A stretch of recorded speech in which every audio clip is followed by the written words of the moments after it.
Hey, it's me, AP, aka Mr. Movie Cheer, and welcome back to another edition of Quick Topics, where I run through a few different topics related to the world of movies and physical media collecting. So, let's get to today's Quick Topics, ladies and gents. I've got 6 topics as always. Let's get to them. So, the first topic I want to discuss is The Mandalorian Season 1 and 2. And WandaVision and Loki have finally had the announcement of a physical media release. They're getting Blu-ray and 4K releases on this year. I think it's December, the release of The Mandalorian Season 1 and 2. I'm not too sure on the WandaVision and Loki dates, but this is a huge thing for the Disney Plus shows finally to get physical media releases. I personally let's just go to Mandalorian first of all. I thought with The Mandalorian we would not see a physical media release until the end of that show. I thought it'd be the end of that show completely. Well, we're on season 3 now. I thought it would be the end, and once it's maybe like been done for a year or so, then we would get a physical media release of some sort. For Disney to do this, it's really surprised me, if I'm being honest. I'm really shocked. I never saw this coming. Really surprising, because I thought the whole point with this Disney Plus and the exclusivity of the content on there, I thought the idea is they keep it exclusive to streaming only for as long as they possibly can. And physical media is just an afterthought. It's, never thought of really. But The Mandalorian is still going, and they've decided now to release physical media releases, and now they're doing the same with the Marvel shows with Loki and WandaVision. Hopefully that is a positive sign to come, that we get maybe like the Falcon and Winter Soldier, a few more shows coming eventually. You like your Moon Knights. I think it's really positive. I mean, the only disappointing thing I can take from all this is there's no announcement so far of a DVD release. So for a lot of us in the DVD community, there is no DVD release at this moment in time. So this for me could be the first dip into Blu-ray 4K, personally. But you know what? Overall, as a fan of physical media, I think this is great. I know a lot of people who don't. I like people who just don't use streaming at all.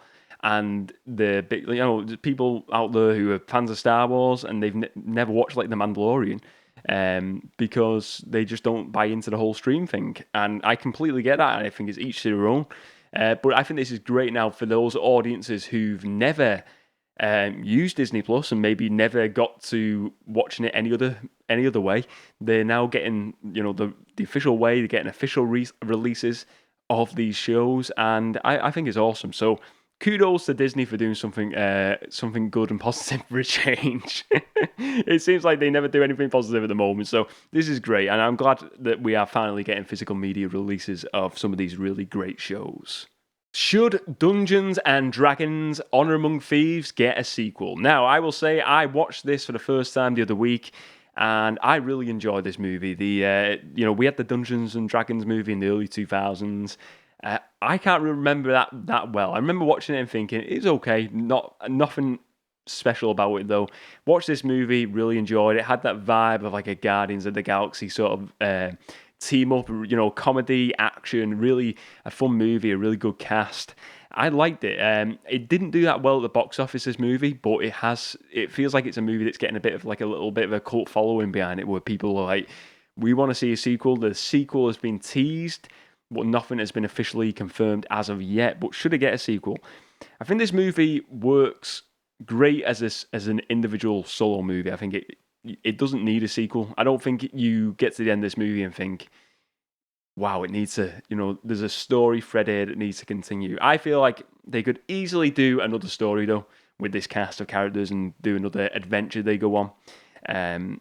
So I personally, from a viewer standpoint, as someone who really enjoyed the movie, because I thought it was a really fun movie, I would love to see a sequel. I think it'd be great to see. I think the producers of the movie have said the sequel is possible if they do it on a lower budget. So if they do it on a lower budget, could they do it, make it look great? I think the visuals of this movie were really stunning. I think that's probably why it was quite a high budget movie. But yeah, I hope they do a sequel. I wouldn't want to see like a sequel that's just kind of like made for the sake of making it, though. I think if they can make something that is just as fun as that first movie, go for it. So I would like to see a sequel to that. But if you've not checked it out yet, Dungeons and Dragons: Honor Among Thieves. You don't have to like the Dungeons and Dragons game. I've never played Dungeons and Dragons. I would actually like to play it at some point, but I have no idea when it comes to like role playing stuff. Hey, this is one to the movie Cheertown community. If you can play Dungeons and Dragons or you're into role playing games, shoot me up, drop me a line, and let me know. I'd love to play a game or learn how to play it, or if you give me some tips, that'd be great. But yeah, I think it deserves a sequel. I think it's a fun movie, and yeah, I'd like to see it. Ahsoka debuted this past week, and I want to give you my thoughts on this, my initial thoughts. They dropped 2 episodes to this show, and yeah, honest opinion, look, I'm a big Star Wars fan, love it, and Ahsoka, I really enjoyed it. I've watched a few things with Ahsoka in, so I've watched like a couple of seasons of the Clone Wars, the Rebels show, and the Tales of the Jedi. That one episode, well, I think there was 2 episodes of Ahsoka. They were really good as well. So I kind of had an idea of what Ahsoka was, and then watching The Mandalorian and seeing her in that as well. And yeah, I was really looking forward to this, and I really enjoyed it. I like the opening crawl that they put in, like the classic Star Wars sort of style crawl. Well, it wasn't obviously like the movies, but very Star Warsy. The music was great. The story was good. So obviously they're looking to try and find. Let's say let's say before I get any deeper into this, spoilers ahead. If you've not watched episode 1 and 2, spoilers in 5, 4, 3, 2, 1. I don't want to get too deep into spoilers. So yeah, they're looking for this map to Thrawn to try and find him, so he doesn't get the chance to rebuild the Empire and become heir to the Empire. And also they're looking for Ezra as well, this character from Rebels. And it feels like, from what I've watched, I've not watched all Rebels, I'm not going to lie, and I've not watched all Clone Wars, but it looks to me like this is a sequel to Rebels, a live-action sequel, because there's a lot of them characters in that show in Ahsoka, and I think they recreated some of the scenes from the ending of Rebels, which is really cool. I think, though, even though it feels like a sequel to that, I was actually watching it with my dad, and my dad watched it, and he said, I asked him afterwards, I said, what did you think of that? Because he doesn't know any of like the animated shows or anything like that. And I asked him, I said, Movie Cheer Senior, what do you think? And I said, because I said, you don't know any of these characters, these new characters, what do you think of this show?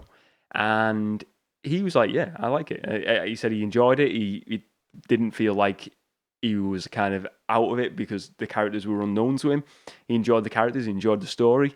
I think that's quite interesting, because I think there's a lot of people who are probably like that, who've maybe just watched the mainline movies, and maybe they go into watching this and they don't have a clue about any of the animated stuff, and they go in and they don't know any of these characters, and to know that you can watch it without having to have watched any of that, it's quite good. Because look, everyone's not going to have watched every single bit of Star Wars. There is going to be some just viewers audience members who just watch. Look, like I said, I'm not like someone who's watched every single episode.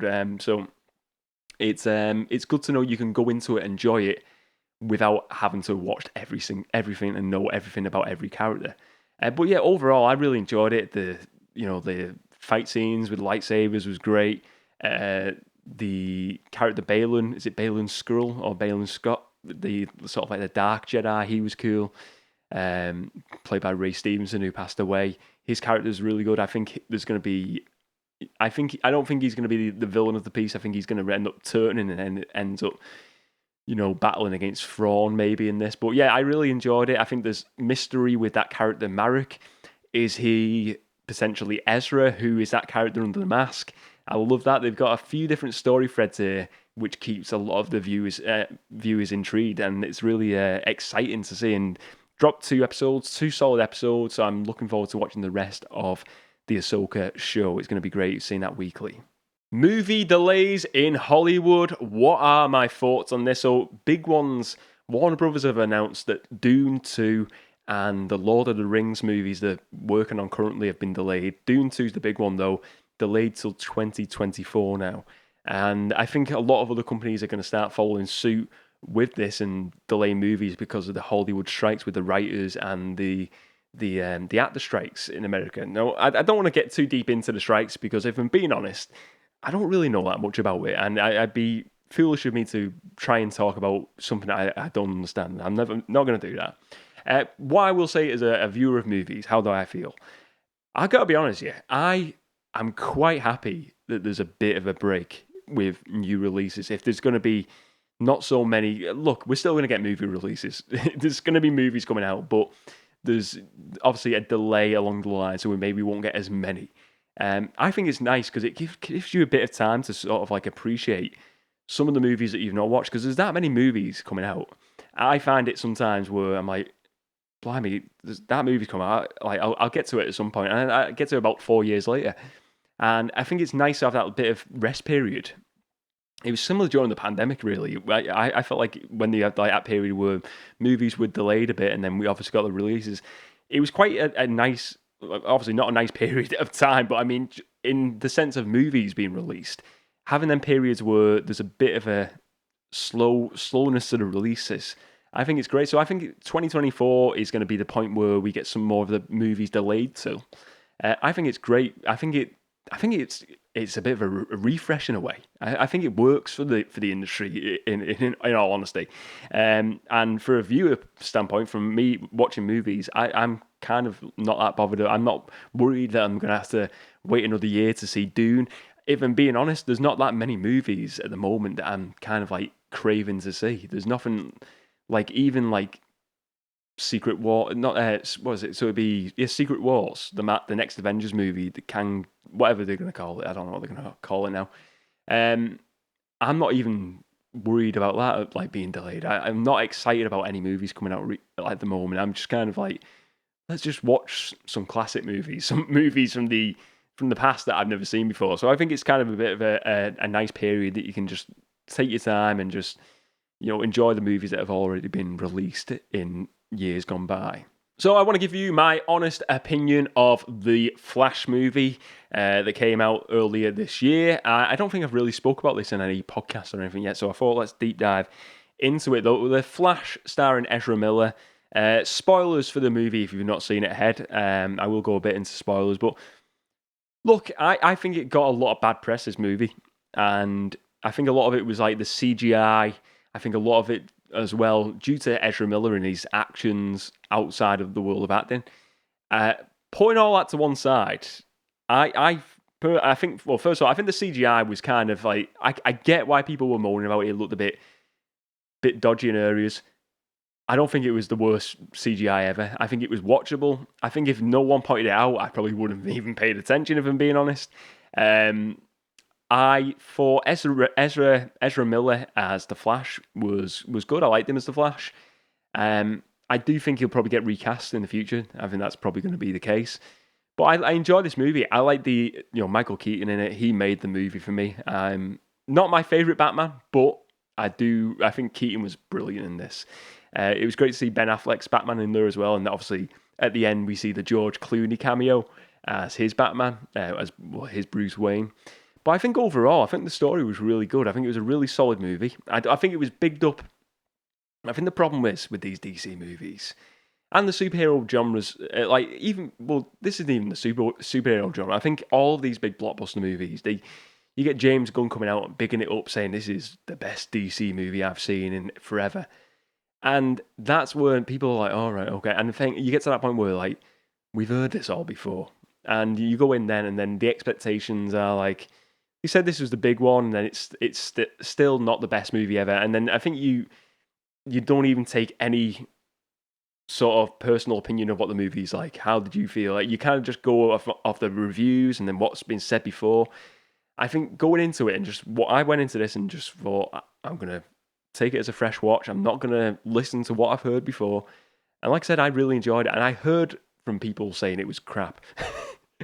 Pardon my bluntness there, but a lot of people who I spoke to said this is absolute garbage. It is a bad movie. It's not great. And like I said, I really enjoyed it. I thought it was a really good time travel movie. I thought the story was good. Great cast, and I just loved the story. I think it was well written, and I think it was worth the wait after all this long wait. Obviously, a movie that I think was due to come out during the pandemic or before the pandemic originally. So big delays on this movie, and I think it was worth the wait. It's kind of a bit of a shame that they're not going to continue this continuation, or maybe they will in a way. But I think you can enjoy it as a whole, as a movie on its own. I don't think it needs a sequel, really. I think there's obviously teasers in there for future things. I think the cameos were cool, like the Nicolas Cage as Superman, his version of Superman. Again, I read a lot online where they were saying like the CGI and stuff for them it was a bit dodgy. Again, the CGI wasn't the best, but I don't think it was like to the point where people were saying like, "Oh, this is unwatchable." It's like the baby scene as well. That made me laugh as well with the when he's rescuing the babies. That was funny, and I remember reading stuff about that with the babies. They looked CGI, but yeah, look, I enjoyed it. I think it was a fun watch. I think it's an entertaining superhero movie. I'd definitely watch it again. So I like what's all, and it was great just to see and hear the music of Michael Keaton's Batman. See him in that suit again in the cowl. Fantastic. What is the best Marvel trilogy so far? Well, we've had a few now. We've had the four, one to three, and then we had the fourth one. But let's count the three there. They're good movies. We had Captain America, Iron Man 3. We don't want to go there. We've had a few different ones now, and I think for me, the best one now overall is clear. Guardians of the Galaxy, the trilogy. I think that started with a great movie, a really refreshing movie. The middle movie was kind of like mixed for me, but it wasn't the worst movie ever. But I think it finished on such a great note. Guardians of the Galaxy 3, such an emotional movie for those characters, and it really give us a beginning to middle to end with the whole story of the whole trilogy, which I thought was really well done.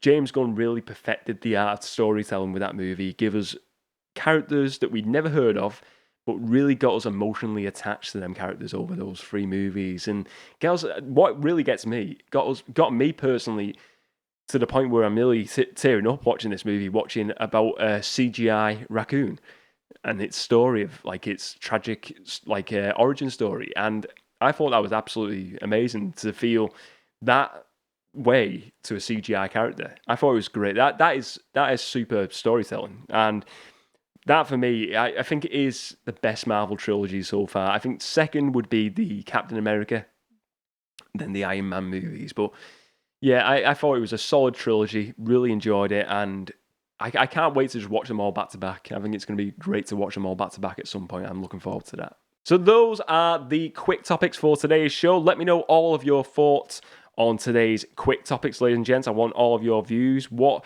do you think of the Mandalorian, the WandaVision, Loki releases? And what is your favourite Marvel trilogy? Let me know all your thoughts on today's quick topics.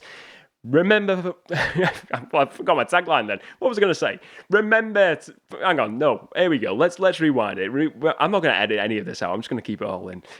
Thank you very much for watching, ladies and gents. Remember to spread a bit of movie cheer.